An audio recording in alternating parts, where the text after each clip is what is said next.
Today we're going to take a look at how you can make a combination of different applications using the interactive whiteboard into a very effective lesson.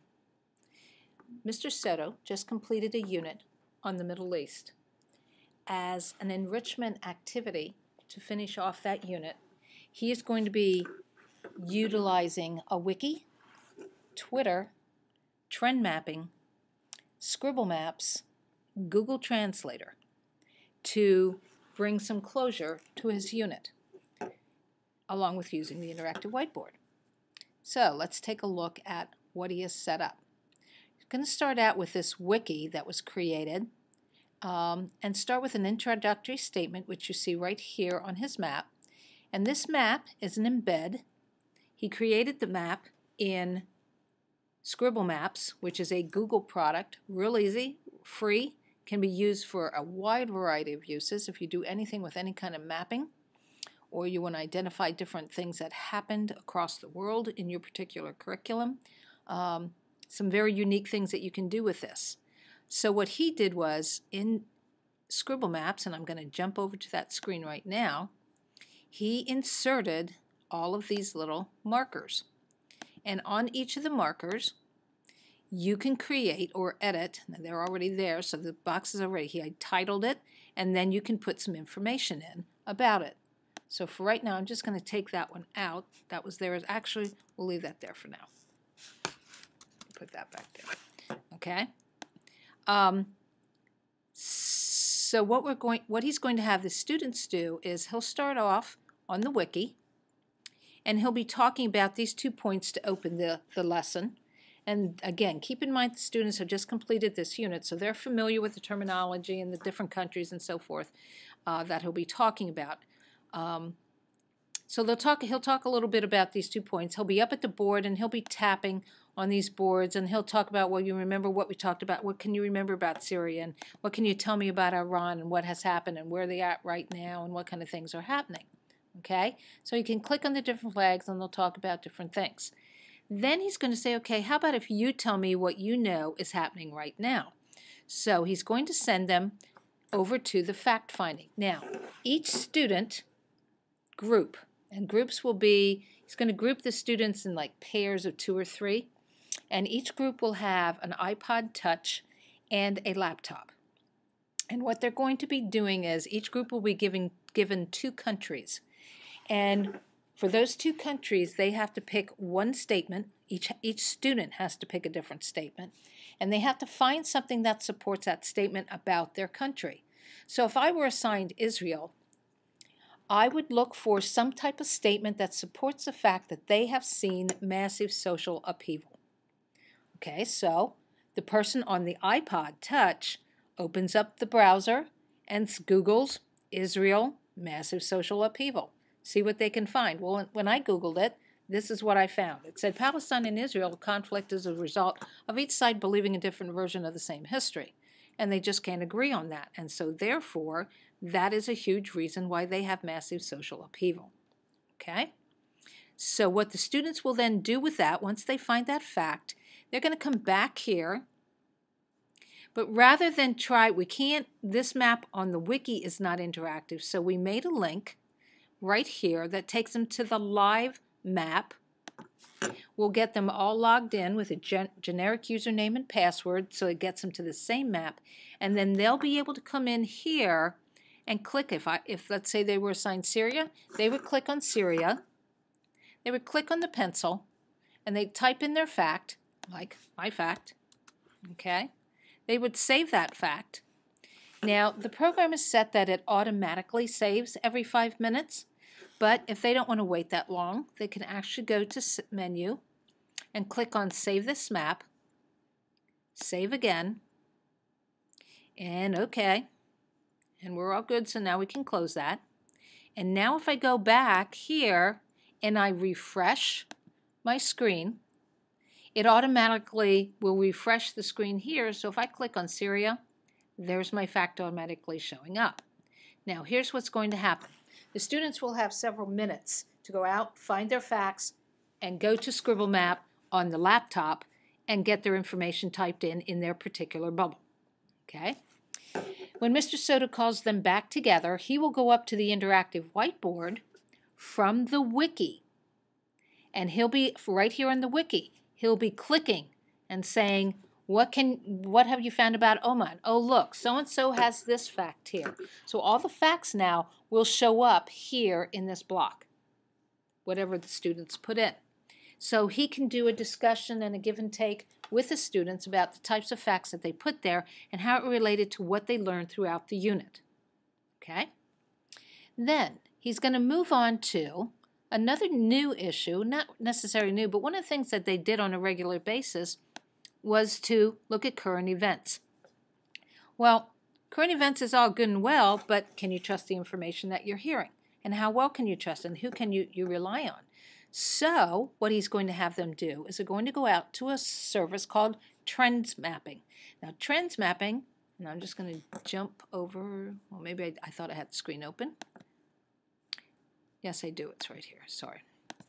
Trends Mapping is a map that is keeping track of people twittering about current trends. So right now, I had searched Libya earlier, and these tags all over the U.S., and if I drag the map over, you're going to see a lot more all over the world here, okay? Those indicate all people who are currently online twittering about Libya, okay? These mostly might be news correspondents. It could be people who are right there on their cell phones in the streets twittering. When I watched this last week, literally as things were happening, people were on their cell phones who were right there in the street posting stuff up here. It was literally within seconds. Now, it hasn't been quite as active today, but you get the idea. Like some of this stuff is 7 minutes ago. 15 killed and dozens missing after a refugee boat capsized. So this is live. This is real. You can't get it any more accurate than this. So what I'll have the students do is come up here to the top of Trends Mapping and type in their particular country. So if I had Syria, I'll type Syria in. It's going to give me, it's currently there's only 3 people online right now twittering about Syria. Syria was really a hot topic last week. Things have calmed down a little bit there. But let's go into Syria and take a look at what's here. Well, the first thing you'll see at the top here, and you might have seen it on the Libya window before, you'll see any videos that have been posted and are being shared. This could be videos that somebody sent from their cell phone, that they actually videotaped something live as it was happening. These are different news articles you could jump out to and read more specific information about what's happening. And then down here are live Twitters. Now, you're looking at this and saying, I can't read that. Well, guess what? If you take this message and you highlight all of that message, and it gets a little tricky, highlighting. Let me try that again. I'll just take that much of it since it's giving me problems, but normally it's not, it's because it's so long. I'm going to copy that with a copy command, and I'm going to open, and again, we have a link to this on the wiki to go to the Google Translator. I already have it open, so I'm just going to jump over here, and I'm going to paste in this window what that said. It automatically detects that it is Arabic, and it says, reform, we will be able to elect the mayor of Tightly without black. Not sure what that means without the rest of the text because I didn't copy it all, but at least it's giving me some idea that they're looking at reform. They're talking about reform, okay? So if I go back to my trends map, we'll try a different one. Let's take this one here, see if we can capture this, and I'm not sure why it's giving me so much trouble today. Let me try starting at the very beginning of the tweet. There we go. Copy that. Go back to my translator. I'll delete what's currently there, paste in my new. It automatically translates, and it says, Syrians, we now move away from any narrow partisan controversies. We are now one hand in the face of the system and injustice. So the kids can get a gist of what's actually happening. This is somebody I'm going to guess is right there. If I went and searched on the map, I could see where that Twitter person is actually located. So if I scroll back up here, Let me move my map over here a little bit so I can get in there. And I might be able to actually go, if I click right there on Syria, that took me to London. I don't want that one, I want this one. And that's going to give me somebody who's right there, okay, in Al-Qahira, and who is posting and is tweeting with other people. Somebody from Cairo, Egypt is tweeting. So that evidently is where this person must be located, in Egypt, okay? You can't get it any more accurate than that. And again, also in some of these tweets, you will see links to YouTube videos showing things. Again, you got to be careful about letting the kids know ahead of time if they click on any of these things. They might be blocked, but if they're not blocked, they might be very violent, or they might be a little gory, because you don't know what you might see. Some of this stuff has been very graphic, so just be aware of that. But wow, making the kids aware of what is happening right now outside their own little pretty world kind of opens their eyes. We will also take some time to show them TweetDeck, which is another program that lets them look at what's happening. I have a specific list already set up. As you can see here, I made a list called Middle East, and these are all people who are twittering about the Middle East. A. Carvin is a well-known journalist who has been covering the Middle East ever since things broke loose over there. So this will give, again, the kids an opportunity to look at what's happening firsthand. Right here, he just posted, obtains copy of Gaddafi's letter to Obama, says it implores him to end the air war. This just happened, okay? So this stuff is happening as we're looking at it. So it's very, very effective in getting the message out. So while we have the students looking at the TweetDeck and the trends map,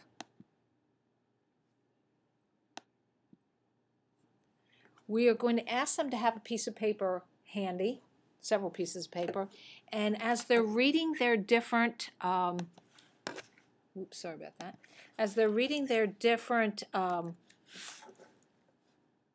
Twitters here, we want them to pull out some keywords that are jumping out at them. So as I'm reading, let's say for example,